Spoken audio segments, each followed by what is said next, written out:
asalaamaaleykum wa rahmatullahi taala wa barakaatu jërëjëf mbokku téléspectateur ak téléspectatrice bu télévision El Mauritania mais également di jaajëfal bu baax a baax ñi nga xam ni ñoo ni topp ci seen émission xeltu samedi bu jot gannaaw nag ay bis yoo xam ni ñoo ngi nekkoon ci yeneen ni mission bu télévision loolu moo waral tax ni ay bis yëpp gisu leen émission bi nga xam ne mooy émission xeltu tey jii nag ñu ñëw ci beneen anam xam ngeen ni sunu waxtaan tey jii daan ko waxtaanee jëmale ko ci wàllu tàggat yaram mais également waxtaan ci li nga xam ni mooy mbas mi di Covid 19 bi nga xam ni fu mu nekk fi nii jëlaat na surface ñu war a toog waxtaan ci échangeante ci waaye dans le milieu sportif aussi tamit que li nga xam ni dafa ci am njariñ loolu moo waral tax tey jii ñu am beneen gan gu rëy nag ci ñun. si taxawaayam ak ci maanaam présence am ci biir réewum Mauritanie ak li mu ciy liggéey lépp loolu lépp nag daanu waxtaan ak moom lu tax ñu invité ko tey jii ci sunu plateau di sunu ñaar fukk ak juróomeelu émission xeltu tey jii ñu ànd sans tarder ak ñi nga xam ne ñooy ànd ak ñun Abdoulahi mi nga xam ne moom mooy Dahi mi nga xam ne moo nekk ak ñun ci wàllu ingeste mais également ànd ak ki nga xam ni mooy Mariem Mint Koiti mi nga xam ne moo nekk ak ñun ci wàllu réalisation bi tey jii ànd ak aussi tamit que Mohamed Mbodj ci wàllu cadrage mais également ànd ak ñi nga xam ne ñoo ñuy topp di sunu ay stagiaire di ki nga xam ne mooy Khadijatou ak Fatou Métou bi nga xam ni ñoom ñooy ñi nga xam ne ñoo ni topp ci liggéey bi waaye également Dahman mi nga xam ni moom mooy sunu coordinateur ñu dem sans tarder jox nu sunu élément invité tey jii kan la ñu invité si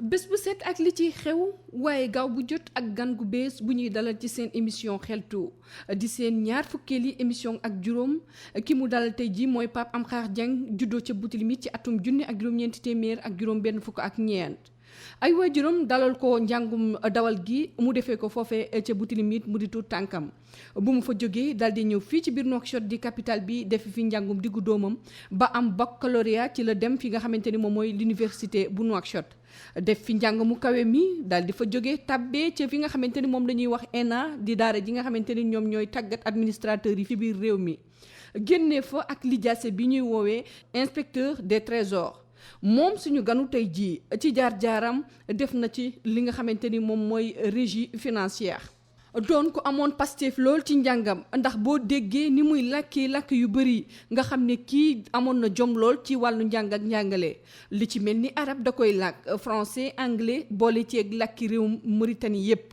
doon ko ubbeeku tamit ci képp ku mu xam waaye it jege ñaaleem am ci moom ay seede yu rafet Pape Amkhar Dieng di ku amoon Pastef lool ci jaar-jaaram doon na ko ñu ràññee lool ci li nga xamante ni moom mooy wàllu liggéey ndax ci atum junni ak juróom-ñeenti téeméer ak juróom-ñett fukk ak ñeent ci la ñu ko tabb chef de division société bii di DTEP nekkaat chef de division ci atum junni ak juróom-ñeenti téeméer ak juróom-ñett fukk ak juróom-ñaar ci société bi toppatoo wàllu naf ak mbay ci réew mi nekkaat ba tey ci société boobee chargé de service nekkaat fa kuy toppatoo lépp lu jëm ci wàllu koppar jóge fa daal di dem fi nga xamante ni moom mooy CNAM ñu fal ko fa directeur financier Pape Amkhar Dieng lépp nag doon ku bëgg tàggat yaram ñu xamee ko lool mu am ci taxawaay bu rafet ci mim réew nekk commissaire au compte ci société yu bëri nag di ci TVM bi nga xamante ni fi la ñu ko dalal tey jii nekkoon ko ca rajo bu Mauritanie ak fi nga xamante ni moom mooy CFPP nekk ko ba tey ci fi nga xamante ni moom mooy IMRS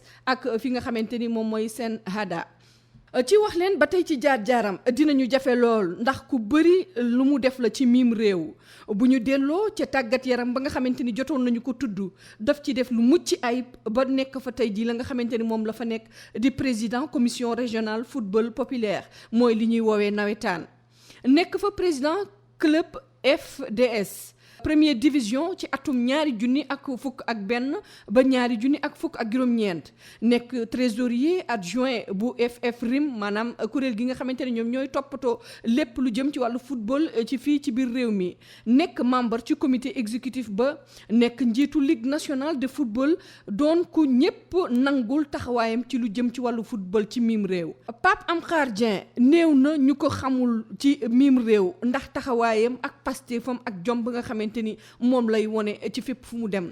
te bu ñuy wax bennoo ci biir réew mi moom mën nañu ko boole ci kàngam yi nga xamante ni dañuy dox ci wàllu bennoo ndax fi nga xamante ni tey jii moom la teg tànkam mu di li nga xamante ni moom mooy taxawaayam dafa doon ku uuf ñëpp boote ñëpp njaboote ñëpp ba tey jii mën nañu ko waxal lépp li nga xamante ni moom mooy xeetu baax ci biir réew mi. ba fi ñuy wax ak yéen mooy vice président bi kuréel bi nga xamante ni ñoom ñooy toppatoo lépp lu jëm ci wàllu football waaye it moom mooy président ligue nationale du football. tey jii kenn mënul wax jaar-jaaru football ci miim réew di réew Mauritanie te tuddoo ki nga xamante ni moom mooy suñu ganu tey jii di Pape Amkar Dieng.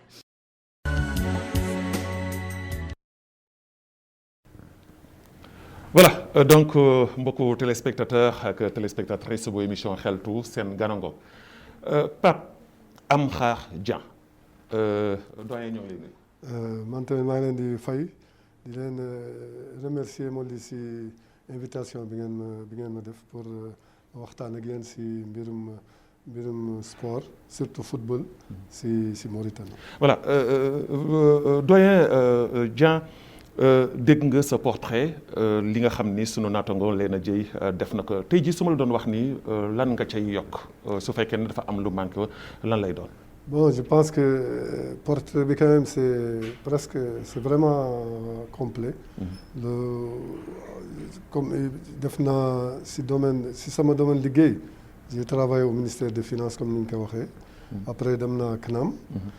Par rapport à ça, parallèlement à ça, maa ngi si domaine football depuis les années 90. Comme ça laa dugg si vraiment parce que man je n'ai pas été quand même un bon footballeur. Football mbedd yi rek football nañ fi terrain CC. 8 mars ak yooyu football na ak sama xarit yi waa Médina 3 ak tout ça. Mais passionné woon nga ci football. J'ai toujours été passionné dans le football moo tax dama gaaw dugg si comme dirigeant. si football. si milieu football. Voilà doyen sunu émission tey jii lu ñu koy dooree mooy mbas mi ñuy wax Covid 19. Covid 19 ak milieu sportif. Parce que sunu waxee mbas mi ñu ngi wax ni même deuxième vague. dafa duggaat. Parce que Mauritanie demoon nañu bay wax ni sax mbas mi jeex na fi. Alors sous région bi la même chose mais tey jii gis nañu ni mu ngi jëlaat surface. Alors loolu tiital autorités yi ba ñu jël ay mesures yooyu laal. li jëm ci wàllu football bi.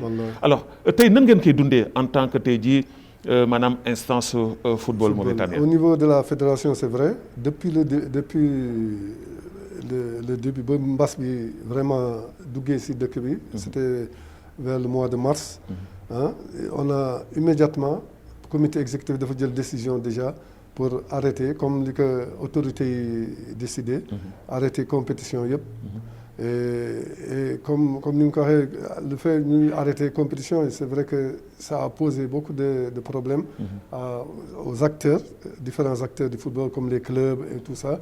Xam nga football club yu bari dañ doon fay seen joueurs yi.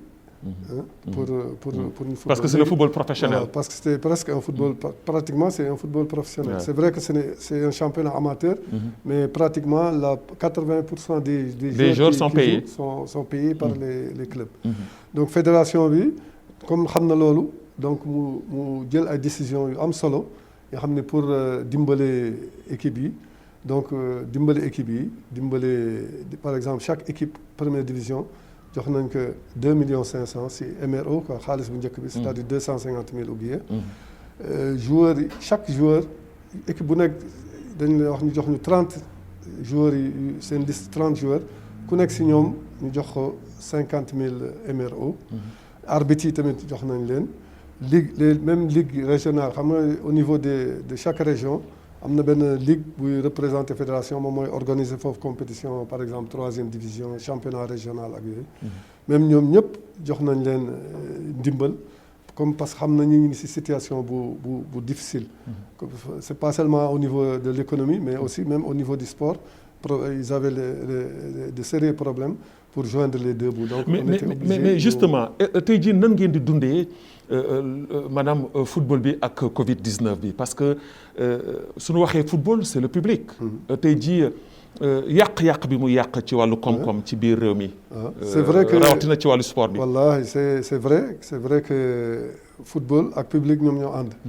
mais comme ni ñu ko gisee même si dans tous les pays dans les autres pays européens dans tous les pays à la kulli haal du monde ils ont repris les compétitions mais on a repris les compétitions mais sans le public ce qu'on appelle lu ñuy wax huis clos c'est-à-dire ñàkk les deux équipes plus les officiels des organisateurs ñoom rek ñoom ñooy nekk ci stade bi du am public.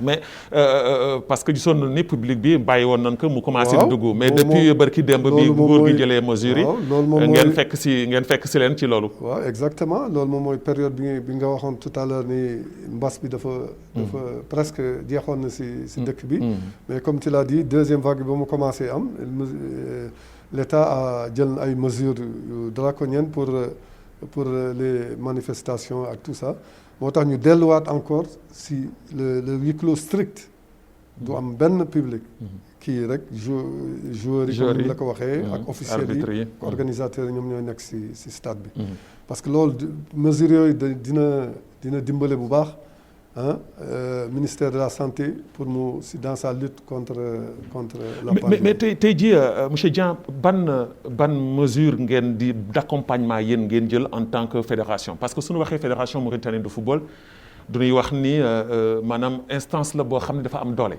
surtout ci li nga xam ni moo koy topp. ci wàllu doomu aadama.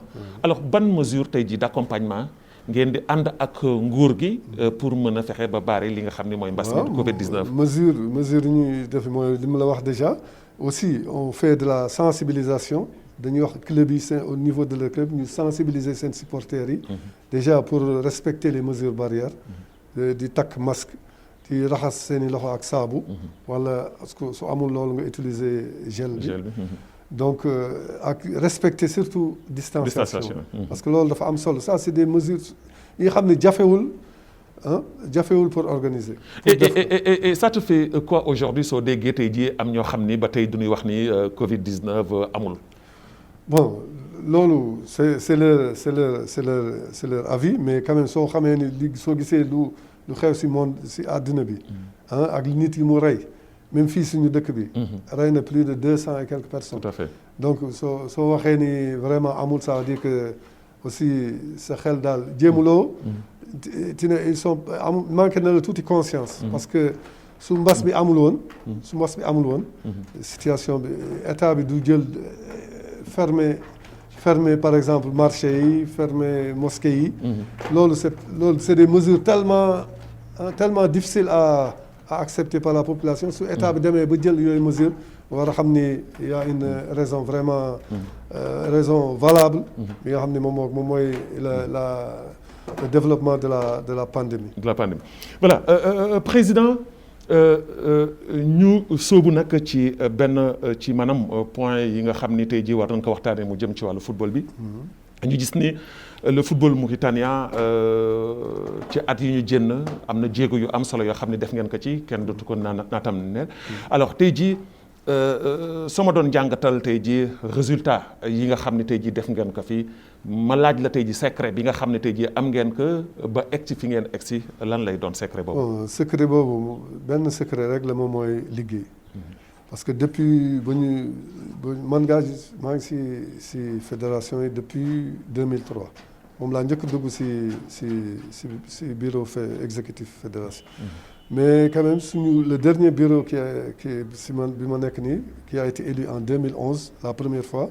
et dirigé par Ahmed Ould Yahya vraiment depuis ba ñu ñëwee c'est à partir de ce moment vraiment lañu gis amélioration sensible du football et te loolu lu ko def moom mooy la politique qu'a mise en place le programme qu'a mis en place le bureau fédéral dirigé par Ahmed Ould Yahya qui est un président vraiment qui a une vision et qui est très ambitieux loolu c'est vraiment et ça c'est des deux éléments yi nga xam ne soo leen conjugué et nga boole si ak une équipe dynamique bi nga ànd ak moom c'est ça qui est à l'origine alhamdoulilah de l'amélioration des résultats de nos différentes équipes nationales et ce qui a abouti tout récemment à la qualification historique pour la première fois à une Coupe d'Afrique des Nations. Avant ça, on a eu déjà deux deux CHAN. Et le secret, c'est surtout ça, le travail, l'organisation, voilà. Et surtout l'ambition. L'ambition. Mais président, dafa am loo xam ne aussi tamit que déjà dafa mel na fa ngeen jàppoon da ngeen ko baax dafa mel na fu mu toll fii nii la ngeen jàppoon ba yaakaarloo askanu réewu Mauritanie ba participer pour la première fois à une phase de finale de la Coupe d'Afrique des Nations loolu da ngeen wàcc seen doole mooy suñu xoolee tey jii footballu Mauritanie jógoon na benn niveau mais dafa mel na temps yi ñu toll nii mi ngi wàcc soo xoolee tey jii suñu qualification lu tax suuf la il faut aussi le dire alors est-ce que du li ñi di wax di remandaat di wax ni da ngeen politiquer trop li nga xam ne moo jëm ci football bi léegi. léegi au lieu que ngeen yëngatu ci wàllu football léegi da ngeen politiquer football bi. non loolu je suis pas du tout d'accord nous ce qui nous importe c'est le développement du football. Et si loolu ñu jublu depuis ba ñu ñëwee fii ba léegi soo xoolee bu baax depuis que ñu nekk fii les championnats sont devenus réguliers. On est actuellement il y a beaucoup de pays par exemple voisins qui ont arrêté le championnat mais nous on a décidé de reprendre et on a pu reprendre ça et c'est vrai en huis clos mais on a terminé ça dans de bonnes conditions. Et léegi encore on a enchaîné sur la nouvelle saison qui a démarré. Et si tu regardes tout autour de toi gisuloo benn dëkk bi nga xam ne déjà commencé na championnat. mais est-ce que loolu loolu aussi tamit que du précipitation. non yàkkamti aussi tamit ba dugg ci kàmb goo xam ni du ngeen fa bëgg du ngeen fa mën a jël. pas du tout lorsqu'on reprenait ça la situation sanitaire était vraiment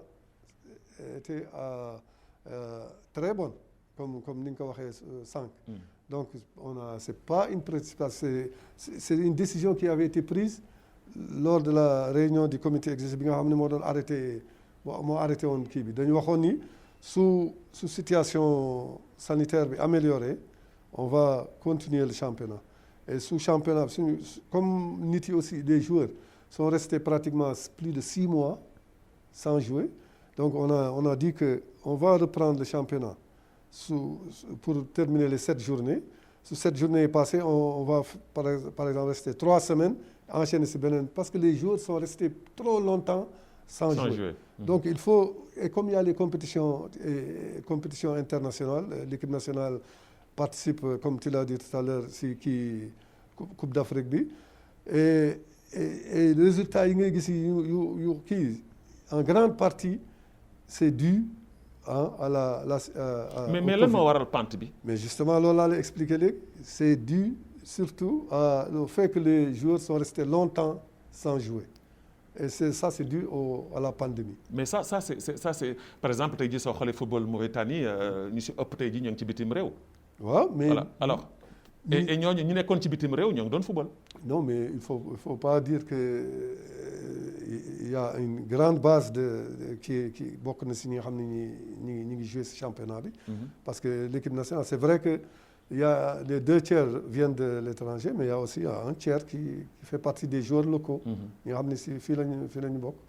donc ça c'est des situations qui peuvent arriver à toutes les équipes. Tu peux être dans une pente qui est un peu descendante mais après tu peux rater un match. Nous c'est vrai on a raté 2 matchs. C'est vrai des matchs importants. On a fait un match nul ici.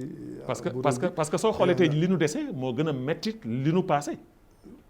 Bon. Parce que c'est vrai qu'on a tenu en échec le Maroc. On est toujours biir Maroc mais c'est pas évident que ni tenir nga match Maroc biir Maroc que soo ñëwee fii ci Mauritanie da ngay jàll ci moom. Regarde malgré ces deux faux pas qui ont été faits, on est toujours 2e de la poule.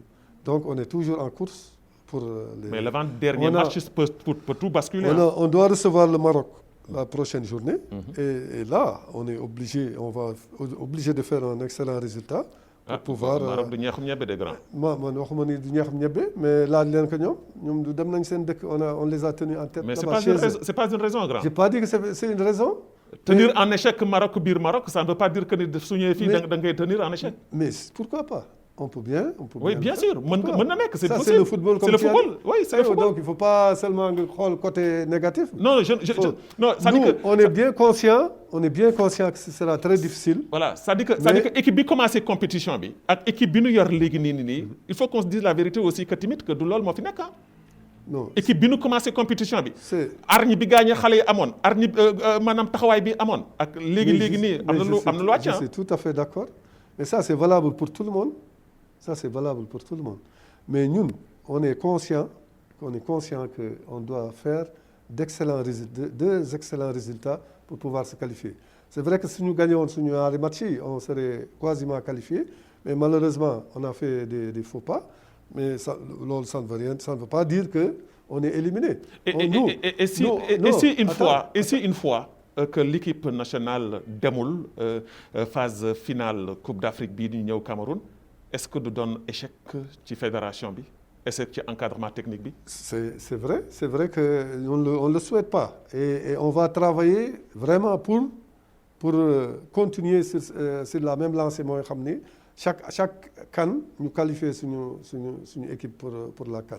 mais doyen la gestion du football mauritanien parce que foofu tamit que bari na ñoo xam ni man je le dis kenn werantewul jéego yu am solo yi nga xam ne yéen a ngi koy def parce que nit nag gémmin soo waxul dëgg wax fen kooku moom ñëpp leen koy reconnaître ni am ngeen fu ngeen jëlee football mauritanien am ngeen fu ngeen ko yóbbu ñu leen ci féliciter di leen ci encourager mais dafa am lu jaxase boppu doomu Mauritanie yi mooy le football mauritanien dañu fàtte ñi nga xam ni ñoo fi nekkoon démb yow bi nga daan dem stade di seetaan dafa am ñu la daan vibreloo pour nga seetaani football tey jii ñooñu da ngeen leen bàyyi out. lan moo waral tey jii ngeen jël football Mauritanie visé que rek ci expatrié. non vraiment ça c'est vraiment une très mauvaise interprétation du travail qui est fait par la fédération. Dire qu'on a abandonné les anciens, ça c'est... Mais loolu wax ñoom. Non. Parce que soo xoolee visiblement loolu moo fi am. Barki démb les U20 jël ngeen ko jox ko benn Camerounais. waaw voilà. mais kan moo ko yoroon avant. alors. ku ko yoroon du Malien. d'accord Malien ko yoroon. mais pourquoi yéen du ngeen am confiance ci ñi nga xam ne ñoo fi nekk di ay techniciens valables. attendez le Malien là on l'a pas pris comme ça par hasard. Le Malien. Nan ngeen ko jëlee. Pourquoi on l'a pris? Parce que c'est quelqu'un qui a amené son équipe nationale cadette à la finale de la Coupe du Monde. Est-ce que c'est une raison? C'est une excellente raison parce que c'est un excellent entraîneur. Et ceux qui sont là, les Mauritaniens qui sont là, ne sont pas valables donc? Non, on n'a pas dit qu'ils ne sont pas valables. On n'a pas dit qu'ils sont pas, ils sont très valables même. Et pourtant vous avez pris deux Mauritaniens ngeen toptal ko ci gannaawam. Mais ça, c'est normal. Pourquoi mu leen am confiance ci ñoom? Non, par exemple, ça va leur permettre d'acquérir de l'expérience pour que dans le futur. Kon ñoom amul expérience. Non, ak lu ñu def ci football yëpp. Mais ils n'ont pas. Regarde, je vais te donner un exemple. L'entraîneur qui était là, par exemple, c'est un entraîneur qui a amené son équipe nationale en finale de Coupe du Monde. Coupe du Monde. Hein? Tu vas pas me dire qu'il a moins d'expérience que nos entraîneurs mais dëkkam dañ ko wóolu. dëkkam dañ ko wóolu. waaw. lu tax yéen wóoluwu leen seen ay doom. wóolu nañu xatte suñu ay doom mais le niveau du football maintenant ça demande un certain niveau de compétence. et loolu amul lenn lu ci fédération mën a def président. Si la fédération est en train de mettre en place une politique de formation des techniciens. Dans tous les domaines, tous les niveaux maintenant, chaque année, tu vois des entraîneurs qui, par exemple, des licences D, licence C, licence B, et même licence A, il y a une formation qui a été déjà faite pour nos cadres, les entraîneurs. Donc, sur ce plan-là... Mais si vous avez licence A, licence D, te joxu leen madame la possibilité de s'exercer. Ça pose problème. Mais ils exercent tous ici. Dans le championnat. Dans le championnat, ils exercent même dans... Non. Pourquoi vous avez confiance dans les équipes nationales? Ils sont dans les équipes nationales. Adjoint. Mais adjoint, c'est très important. Adjoint, c'est très important. Et pourquoi pas titulaire, président? Pourquoi titulaire? Titulaire, sur Eurum Dioté, on va mettre si on est sûr que on peut garantir la réussite de nos locaux, on va les mettre. On ne peut pas continuer à prendre des étrangers, mais ça, c'est une étape pour nous permettre de titulariser maintenant nos compétences locales. Mais il faut reconnaître, il faut quand même reconnaître que si tu veux vraiment réussir dans le football, il faut mettre les compétences qu'il faut. Et nous, depuis qu'on est venu, si tu vois les résultats qui ont été obtenus par nos équipes nationales, c'est grâce aux compétences qui sont venues.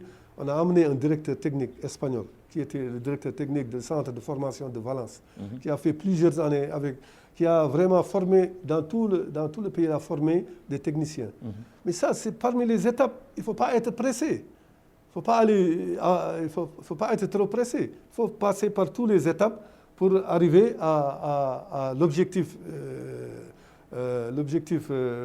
ultime, c'est-à-dire avoir au niveau de nos équipes nationales que des entraîneurs nationaux. Là, je suis d'accord que kenn du jël entraîneurs nationaux yi rek jël leen samp leen fii il faut que ñu expatrier il faut que ñu wuti ñeneen d'accord naa loolu moom j'en suis parfaitement d'accord avec vous mais man li xaw a jaxase sama xel mooy su ngeen dee taxaw yéen maanaam fédération tey ngeen taxaw di dëggal tout simplement que ni duñu war a jëli expatrié indi leen par rapport que ni am nañu ay entraîneurs valables loolu moom mooy xaw jaxase bopp nit ñi. non mais warul jaxase bopp nit yi. parce que ñun on vient vraiment de très loin. Nous, lorsqu'on prenait la fédération, on était 205e du classement mondial. Maintenant, on est actuellement 98e. Donc, on a gagné plus de 100 places. Tu vois, mais ça c'est dû à quoi? Ça, c'est grâce au travail, à la politique de la fédération. Nous, c'est pas seulement, on prend pas seulement les entraîneurs, mais on met dans les bonnes conditions les joueurs et les staffs, on les met dans d'excellentes conditions. Et ça, si tu ne le fais pas actuellement, si tu ne fais pas ça dans ce football-là, moi, j'ai pas dit le contraire. Il ne faut pas espérer avoir des D'accord, moi, j'ai pas dit le contraire. Mais man li lëndëmal sama xel te lëndëmal xelu ñu bare mooy man mënuma accepter équipe nationale A ba sa ca tax la amul benn doomu Mauritanie boo xam ne ma nga nekk ca kaw. Mais lolo, ça c'est le fruit du travail des générations passées. Ça, c'est pas, il ne faut pas imputer la responsabilité à cette fédération qui est en train de faire remonter le football mauritanien. Ça, là que ñi nga xam ne ñoo nekkoon fii avant ak liggéey bi ñu def bi nga xam ne moom moo produire ce résultat-là. Mais il ne faut pas exiger fédération bi nga beaucoup exiger que automatiquement il doit prendre des entraîneurs. Mais ça nous on considère que c'est pas une bonne politique. La bonne politique, je pense que c'est celle qu'on a menée et qui a amené le football actuellement fu mu nekk nii. Voilà, on revient juste ci sélection yi ci entraîneurs yi surtout la sélection A avec Corentin Martins. Kenn warantewul ni am na fu mu jëlee football Mauritanie am na fu mu koy yóbbu. Mais même j'ai même écrit ni est-ce que moom heure am sonewul c'est-à-dire que est-ce que moom nekkul ci yoonu dem tey jii su fekkoon ni tey jii Corentin Martins arrivé wul à qualifier l'équipe nationale de la Mauritanie pour la deuxième fois en Coupe d'Afrique des Nations est-ce que la fédération dana am courage u jël maanaam mbir mi ci loxo séparé woo ak moom wuti leneen. gis nga fédération de football loolu mun naa la wax ni côté boobu il y a rien à craindre amuñu lu ñuy ragal ñun lors de la dernière réunion on a étudié toutes ces mais on s'est dit que la situation fu bi toll alors qu'il reste 2 ou 3 matchs pour la qualification on peut pas se permettre de changer. Non, là d'accord na. Je suis d'accord, mais ñun on est. Vous êtes libre. On est libre. Vous n'avez pas les mains liées. Non, on n'a pas, même si nous signons avec un entraîneur 2 ans ou 3 ans, on n'a pas atteint les résultats qu'on a lu ñu doon xaari Mais le bureau fédéral va se réunir et va prendre la décision. Je ne le souhaite pas. Je ne le souhaite pas parce que Mauritanie kenn ku nekk wax dëgg yàlla da ngay ñaan mooy équipe nationale dem Coupe d'Afrique des Nations pour la deuxième fois mooy yaakaaru ñëpp mooy bëgg-bëggu ñëpp. Mais il faut toujours tamit que ñu jël benn position. Alors tey jii su fekkee ne tey jii équipe nationale tey jii demul. maanaam pour la deuxième fois en Coupe d'Afrique des Nations. Est-ce que tey jii da ngeen am courage tey jii yéen jël seen ay responsabilités ba pare boole ci encore bañ na tamit dem ñu utali ñu ay tubaab ngeen ñëw jox ñu ay techniciens yoo xam ni valable noonu fii ci biir réew mi. Attends ñun on l'a déjà fait Corentin qui me remplace gi on l'a lorsqu'il n'a pas atteint les résultats qu'on lui avait fixés dañ ko dindi. mais moyens yi bokkul woon. li ngeen di dompal tubaab yi dompalu leen que seen doomu réew yi su ngeen leen defee dans de bonnes conditions gis naa fii ay entraîneurs de haut niveau fii ñoo xam ni taxi la ñuy jël tout droit téeméer ruy bu xante man ak ñoom. mais léegi loolu ci footu kan nga koy ñun on est responsable. Ça veut dire que su ngeen jëlee responsabilité tey jii jël entraîneur teg def leen que conditions yi ngeen jël jox ko tubaab yi jox leen ko moom. Au niveau du bureau fédéral.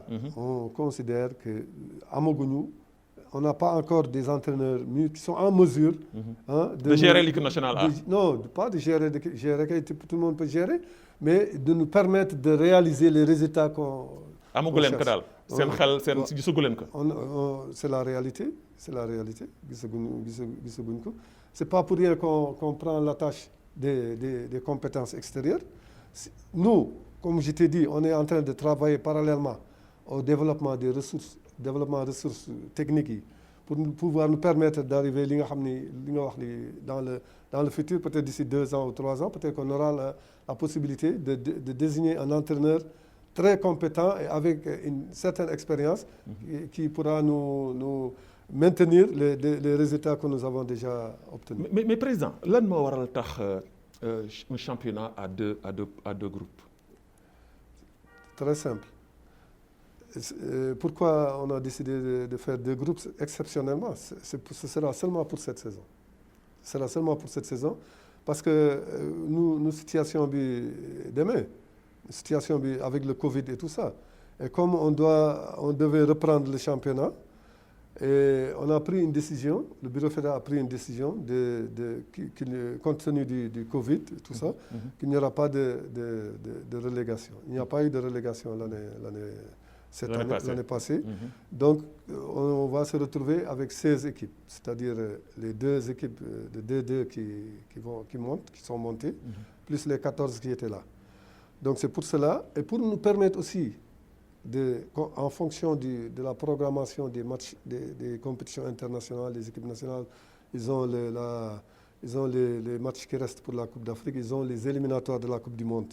Ils vont commencer en 2021. Et il y a aussi, on doit organiser ici la CAN U20 en février. Donc, compte tenu de tous ces éléments, on s'est dit que si on faisait un championnat avec 16 équipes, avec 30, ça va faire 30 journées, matériellement, on ne pourra pas terminer ça. Mais tey jii yaa ngi tudd léegi CAN U20 yi nga xam ne war na am fii en Mauritanie. Mais est-ce que tey jii en tant que responsable wala l'un des responsables moraux de cette fédération, est-ce que amu leen tiitaange tey jii ci équipe nationale bi nga xam ni demoon na Sénégal fan yi di fa football le tournoi UEFA te amul benn satisfaction, 0 victoire? Non, peut-être 0 victoire, mais il ne faut pas dire qu'il n'y a pas de satisfaction. damay laajte ndax amu leen ndax am ngeen satisfaction. On est bien parce que 0 victoire am satisfaction. Président loolu dafa garaaw. Non, mais ça dépend de ce qu'ils ont produit. yow seetaan nga match yi. seetaan naa ko baax. aywa seetaan nga niveau bi ñu def te il faut comprendre que les gosses là ñoom ay cadets lañ. C'est en 2021 qu'ils vont être juniors. C'est un travail, c'est un choix que la fédération a pris, par exemple de former de vrais juniors, pas jël ñi nga xam ne dañuy wàññi seen at yi wala comme ce que fait les autres pays. xam ne dañuy indi ay pas yi nga xam ne ay pas lañ di leen wax ay juniors. Si tu regardes. mais est-ce que loolu yombati na léegi ak technologie fu mu toll. est-ce que léegi yombatu na ba léegi mi ngi am. ba léegi mi ngi am mais gars ñi leen di jàpp parce que pourquoi. Parce que en junior amatul URM amatul contrôle si kii. c'est cadet rek la ñuy contrôler kii. mais soo passé cadet soo neexee nga wàññi sa at nga joué nu mu la neexee. loolu la gars yi dëkk yi yëpp loolu la ñuy def Sénégal Mali Guinée Sierra Leone tous ces gens là qui étaient là si tu regardes la morphologie des juniors là tu sais que c'est pas des juniors c'est pas des vrais juniors. donc ñun on a pris cette décision de travailler une équipe pas sur une durée même on ne regarde pas les résultats jusqu'à la c'est-à-dire on s'est dit quand même que l'autre jour après les 3 défaites vraiment il fallait prendre une décision pour vraiment booster parce qu'on est à 2 ou 3 mois de la Coupe d'Afrique. Donc il fallait vraiment un geste fort pour galvaniser les gosses, pour leur montrer vraiment que les gens attendent beaucoup d'eux. Donc c'est pour cela qu'on a pris la décision de libérer le Malien et de prendre comment il s'appelle le Camerounais, qui était précédemment l'entraîneur et qui a remporté 5 fois le titre de championnat. Et on a mis avec lui, comme si je t'ai dit dans le cadre de cette politique pour permettre dans le futur à nos techniciens qu'on puisse les confier les équipes, on a mis avec eux deux techniciens. Bon, l'autre gars était était déjà dans l'équipe, mais surtout on a mis Mody Mbodj. Mody Mbodj que nga xam ne ñëpp xam nañ ko. C'est un très bon technicien. Et on est sûr que s'il améliore vraiment son état d'esprit et tout ça au niveau de Kibi. Modou, vous l'avez amené pour le calmer ou non, pourquoi? Parce que Modou Mom il passe tout son temps à Dor. Non, calmer que pour lan. Je ne sais pas. Non. Parce que ñuy wax ni moom dafa wax ni d'accordul ak fédération ci lu bari. Non, ouais, kon su fekkee d'accordul ak fédération kon suñ ko désigné kay waru ko nangu. Yàlla amul benn problème ak fédération. Su ko neexee mais chacun est libre. Nous, on est dans un pays démocratique, chacun est libre de donner son avis, de dire ce qu'il pense. Mais nous, en tout cas, nous aussi, on essaie d'appliquer suñu xalaat. Et jusqu'à présent, on peut dire que li ñuy xalaat quand même, c'est dans le bon sens, parce que on a des résultats dans presque dans toutes les catégories. Toutes les catégories. Très bien. Mais président ñu dugg ci beneen phase boo xam ni dama koy delloo siwaat parce que dafa lëndëmal xelu ñu bare. ba tey jii ñu bare bokk amuñu version lu yéen waa fédération amul xëy na lu dëgër luñ ci mën a téye mooy seen sortie bi ngeen demoon match amicaux yi ngeen doon def ngeen dem Sénégal wa fa football ak Sénégal. dem ba Sénégal ñu ni footballeur mauritanien bu ñu wàccee aéroport Blaise Diagne du ñu bañ a def test. loolu xaw jaaxal ñu bëri coow li bëri ci fédération président fédération dëgg la bu Sénégal génn na wax lu mu ci wax. mais lan la si wax. non mais wax na ni.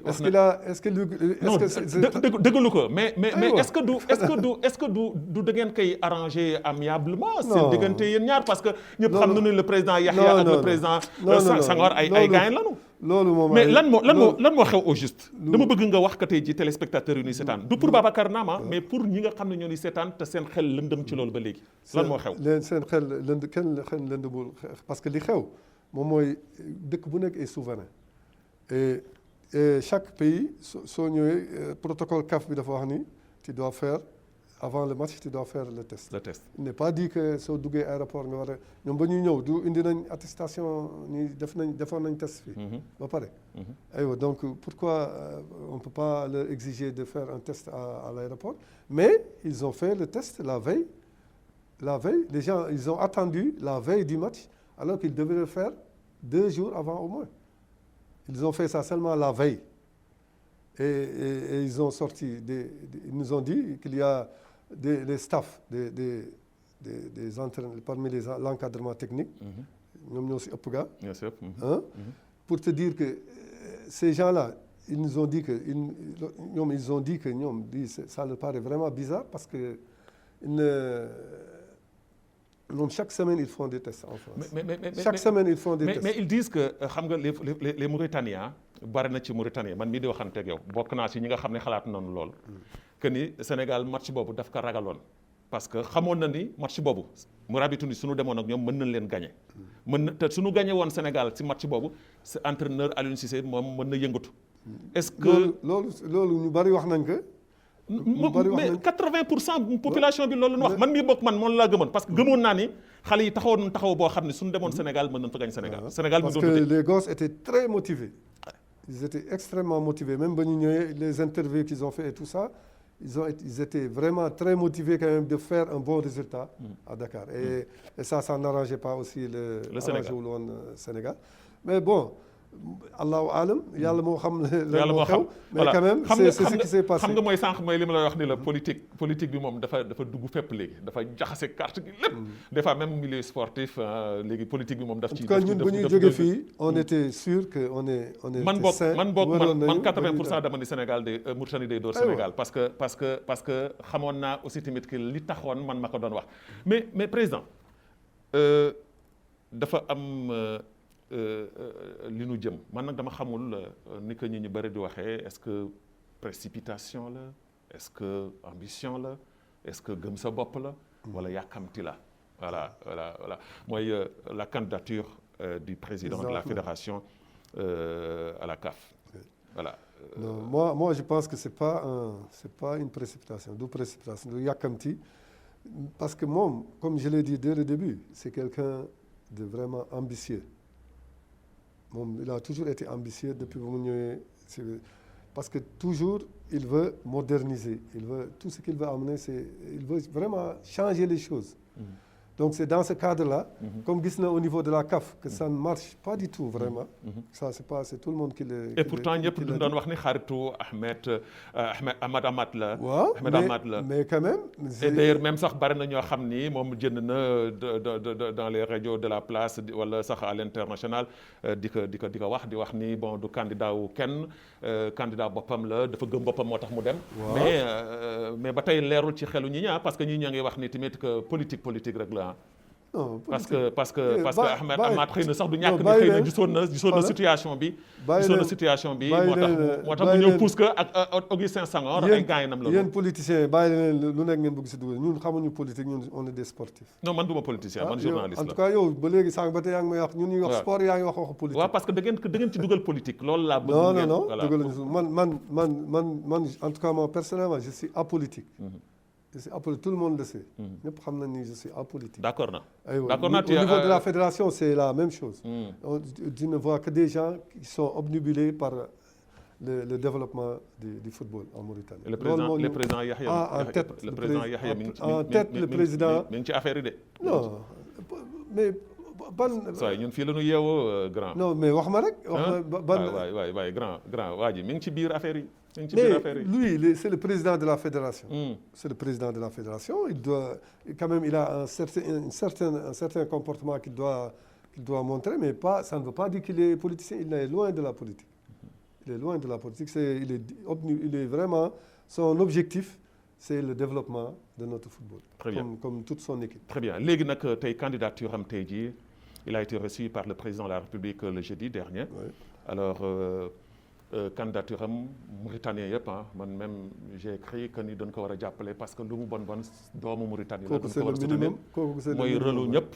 alors tey jii candidature am en tant que tey jii son bras droit nga nekk ak moom sës ak moom xam lu bëri ci moom est-ce que tey jii am nga yaakaar ci candidature boobu. wallahi yaakaar bu rëy sax parce que ni mu demee nii parmi les candidats. Vraiment parce que comme je connais la personne je connais Ahmed Yahya je connais sa fougue son ambition et c'est quelqu'un aussi qui aime toujours améliorer les choses et il a compris que actuellement au niveau de la CAF ça ne va pas du tout et c'est un devoir pour lui de se porter candidat et pour essayer de moderniser et d'amener là-bas au niveau de la CAF une bonne gouvernance. Parce que ça, c'est ce qui manque réellement à la CAF. Gouvernance, on espérait parce que même kii ñëw loolu moo nekkoon son credo. mais dafa ñëw rek il a fait le contraire. chamboulé tout. il a fait le contraire. voilà mais est-ce que tey jii dégg naa le président sénégalais Augustin Senghor de la fédération sénégalaise de football mu wax que ni ñoom seen objectif surtout waa Afrique de l'Ouest mooy ñu fexe ba téye fédération parce que masuñu gis kenn ci ñi nga xam ne ñoo nekk ci Afrique de l'Ouest bu jël fédération bi. dem na ba wax ni sax s'il faut ak yeneen ñaari candidats yi muy le Mauritanien ak lël ñu seet nan la ñuy mën def pour mën sax cheminer ensemble dem seet nan la ñuy def. waaw loolu c'est est-ce que tey jii loolu c'est est-ce que tey jii Ahmed Yahya du céder au profit de Senghor. Je ne pense pas. Moi, je pense que si quelqu'un waree céder, je pense que c'est d'abord l'Ivoirien et ensuite le Sénégalais. Senghor. Moi, je pense que Ahmed, il est bien outillé, pour gagner et je pense qu'il doit travailler à ramener peut-être les autres vers lui pour lui permettre de gagner l'élection de mars prochain. Alors, président du ñuy dem comme ni ñu koy defee ci sunu émission xeltu bu jot xeltu dafa am concept bu muy demee et je pense bien que ni Kleenex bi tey jii dinaa la si jox ñaar rek xaw ma nag ñaari ndax daa fomp wala doo fomp waaye nag comme concept émission bi la dama lay jox ñaar rek ñaar nga téye ko nga téye ñaari ñu ànd ak sunu waa régie Abdoulahi Addahi nekk fali nga xam ne moom moo nekk ci régie comme ni mu leen ko waxee ànd ak Mariem Mintou Koyti ci wàllu réalisation bi ñu jox nu sunu premier élément am na koo xam ne seet nañ ko ku la jage la sa xarit la def ngeen lu bari su ma sañoon wax ni su dee benn xarit nga am xëy na kooku bokk na si ñi nga gën xam ni jox nga ko bopp ñu dem seeti kan la dellu sax ci plateau bi. حق لي شرف اني واحد من الاصدقاء واخوت ذا الاخ اللي قال لهم باب ام قرجان. الاخوه متكونه فيه ولا سنسيريتي في العلاقات ونعرف عنه رجاج ذو قيم متمسك بالاخلاق ومتمسك بياسر مبين رابطه تزيد على 35 سنة ورابطنهم للعمل ولا عاد خالق هم حد خلوق هالإنسان قال له باب أم قرجنج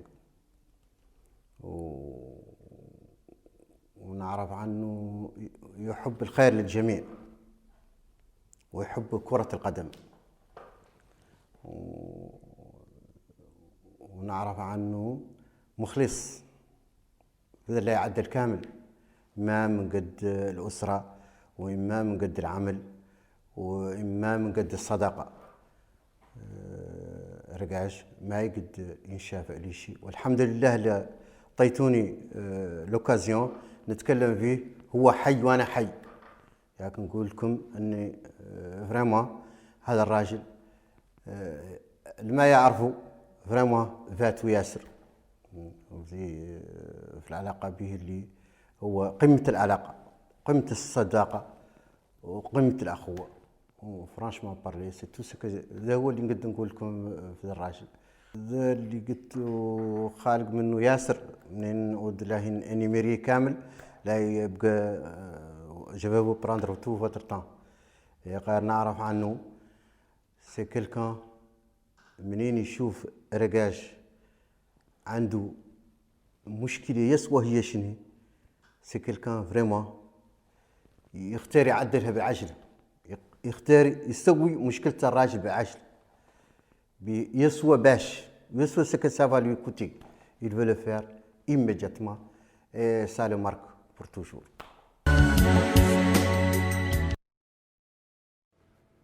Alors doyen kii c'est un ami. Oui. Oui, c'est un ami lu mu waxul rek ah lu mu la wax yëpp c'est la vérité moom vraiment moom parmi mes amis nga xam ne vraiment tout ce qu'il vous dira de moi loolu moo am. Voilà amitié sincère. Oui, ça c'est Voilà, très bien. Mais grand dafa am loo xam ni ci li ma marqué man ci tournage boobu ma doon def di seeti sa ay jogewaale dafa am benn kàddu bu ñuy ñëw à chaque fois di ko jubale ci yow. muy sa générosité ca bëgg lu baax munoo gis nit ku di souffrir ñu la koy témoigneel da nga ko doon ci say waajur da nga gis sa yaay di ko dund sa baay di ko dund. waaw loolu moom si samay waajur laa ko jëlee surtout sama marxuma sama yaay moom dafa doon toujours di fot ay nit toujours loolu rek moom moo doon àddunaam di dimbale nit ak sama papa ak sama yaay. loolu lañ ma yaree daal. voilà tey jii yaa ngi am chance sa waajur bu góor mi ngi dund ak yow mais sa waajur bu jigéen dem na teel na dem. waaw teel na dem alors ban yëg-yëg nga am soo toogee des fois gisoo ko sa wet te am lu bëri loo xam ne xew na sa si gannaawam. non man gaa lu ma gën a metti si par rapport ak marxuma sama yaay moom mooy j'ai pas eu le temps pour me defal ko dara. Elle est partie très tôt. Moi j'ai commencé à travailler en 1984. moom mu gaañu 85. un an juste un an. moo tax lu jege woon sama yaay yëpp dama koy jël à. voilà téye ko ba mu dëgër koy téye ba mu dëgër. voilà yal na la ci yàlla jàppale ñu dem sunu deuxième élément du ñuy wax ni dono dafa am solo dono dafa am solo ci doomu aadama ku jur doom su doon sa sakon nga mu donn la raw la ñu ànd ak sunu élément di sunu deuxième élément ñu jox nu kan la ñu dem seeti am na ay kaddu yu am solo yoo xam ne wax na ko ñu dem seeti ko dellu soit ci plateau bi. du fekk ko fi macha allah mu doon papa boo xam ne nii c'est un père exemplaire papa boo xam ne nii ñun mënuñu lu dul topp si ay tànkam te macha allah en dehors de ñun lu ñu xam si moom déjà si biti nit yi liñ koy seedeel rek ñun loolu doy nañu comme exemple c'est-à-dire ñun suñu naroon sax jàpp yoon boo xam ne du yoon boobu bi nga xam ne moom la jël duñ ko mën parce que déjà suñu génnee li ñuy dégg si moom rek loolu doy nañu comme seede plus forte raison ñun li ñu jot a xam si moom c'est un père exemplaire c'est un père boo xam ne nii bëgg na njabootam bëgg na dëkkandoo bëgg na ay xaritam parfois sax mën nañu wax ni ay besoin wu ñeneen ñi ñoo ko gën a soxal sax que ñun suñu propre besoin ñun te ñun loolu dañ ko koy nangul parce que lu baax la loo xam ne lu ñuy njëriñ la peut-être parfois mais macha allah ñun amuñu benn défaut bu ñu gis si moom macha allah gën na daal si papa si papa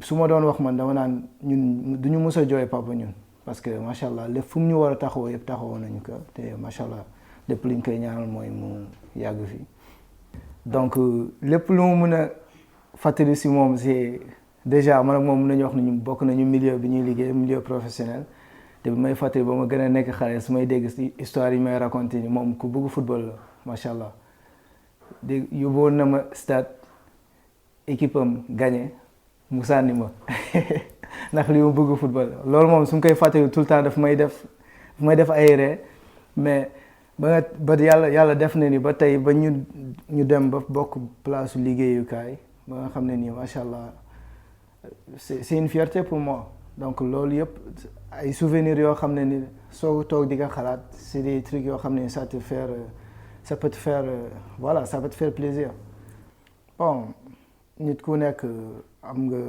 yéene defal say waajur loolu moom c'est évident donc man lépp lu ma yéene sama waajur yi c'est macha allah ñoom tamit moom ku bëgg waajuram bu góor la donc ñun tamit yéene nañ ko bëgg nañ ko defal loo xam ne nii ëpp na moom lu mu yéene waajuram bu góor di ko ñaanal yàlla mu bàyyi ko fi rek incha allah li si kanam rawul bët li ñu ko yéene ëpp na li ñuy wax ni incha allah te suñu yàlla mayee wañ dund ba si kanam incha allah dinañ ko fay borom incha allah loolu rek nañuy ñaan yàlla.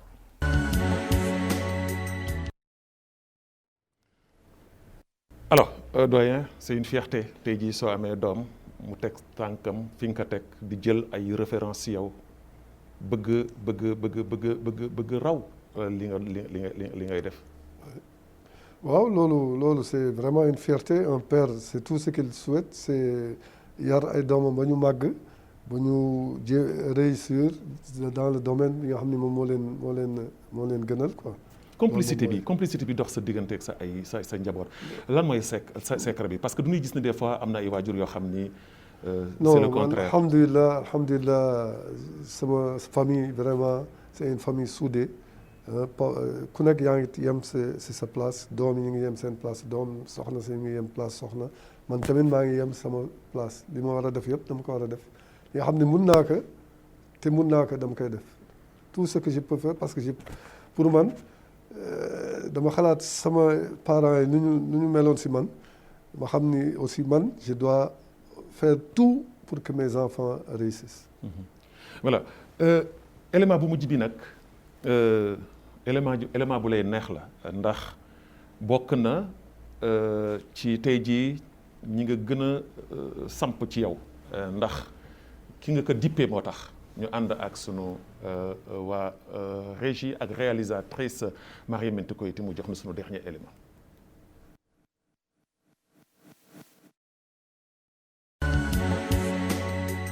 sama papa moom mooy wax ci moom fii ba suba duñ fi jóge ndaxte nit ku baax la nit ku ñu bëgg ay njabootam fonk ñu waaw dañoo juddu fekk ko fi mu doon nit ku baax donc duñu mën lu dul topp ay tànkam doon ay nit yu baax nit ku bëgg njabootam la xam naa ni bu ñuy wax ci moom fii ba suba sax duñ fi jóge ndax baaxaayam. waaw li ma gën a marqué ci moom mooy que ni papa bu nga xamante ne la bëggul benn doomam rafle walla xiif.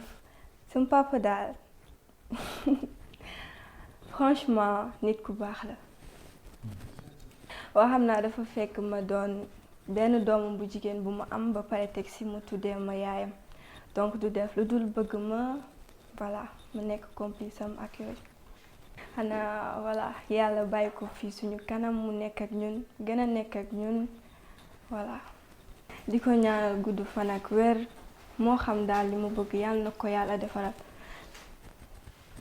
yéene naa ko lu bari lépp lu nit mën a xalaat ci àdduna bi rek yéene naa ko ndaxte papa bu baax la luñ ko yéene voilà ëpp na ci sama papa plat préféré est-ce que du ceebu yàpp moom dafa naare bëggul ay yu saf ak yooyu xam naa ay ceebu yàpp ak yooyu ñoo koy neex. Voilà. Doyen, c'est ta fille préférée. Hein? Ah oui, ça, c'est ma fille unique. ba pare nekk sama yaay. Ndeysaan. C'est vraiment. C'est beau, hein? C'est beau de voir sa famille comme ça. moom laa xoolee vraiment sama yaay. parce que moom yàlla may na ma quand même ma am chance boobu. am doom bu jigéen tuddee ko sama yaay parce que ça c'est le minimum li nga xam ne mën naa ko defal marxuma. voilà nee na ceebu yàpp grand ceebu jën yi nekk fii domadaa yi nekk fii domadaa surtout domadaa nu mu amee cafka grand nga ceebu yàpp. non ceebu yàpp mooy sa plat préféré. man nag yàpp moom mooy sama préférence c'est vrai que j'aime le poisson. mais surtout le soir rek mais yàpp moom c'est parmi mes préférences. Voilà grand émission bi jeex na tàkk ñoo ngi ni presque jeex na mais tey jii su fekkoon dafa am lenn loo xam ne dama la ko waroon laaj ci sa vie professionnelle ci sa àdduna ci leneen loo xam ne dama ko waroon laaj te laaju moo la ko ma fàtte ko lan nga may wax. oh moi je pense que def nañ tour quand même tour vie professionnelle parce que maintenant. Je suis quand même à la retraite depuis le 1er octobre 2000. J'ai fait, machallah, j'ai fait 35 ans. J'ai fait 35 ans de service, alhamdulillah. Et alhamdulillah, je ne me plains pas. J'ai fait mes activités personnelles. Et j'ai aussi, je suis vraiment maintenant, j'ai le temps pour continuer dans ce qui est ma passion, c'est-à-dire le football. Voilà alors Pape Amkhar Dieng émission xeltu da lay gërëm di la sant di la jaajëfal ndax man damay wax ni bi ma lay jëkk dalal xeltu boobu metti woon na sa jamono. da daan jël ay caméra di dem. dëgg la te depuis boobu ba léegi toujours égal à vous-même ñu lay ñaanal yàlla may lu gudd fan ak wér. Amiin. sa ay projet say ambition ak fédération ak yeneen yàlla may la ko nga eggale ko ñu bàyyi la nga tàggoo ak mbokku téléspectateurs yi. en tout cas man maa leen di remercier si invitation bi ngeen ma def. je remercie aussi à travers seen chaîne Mauritania bi.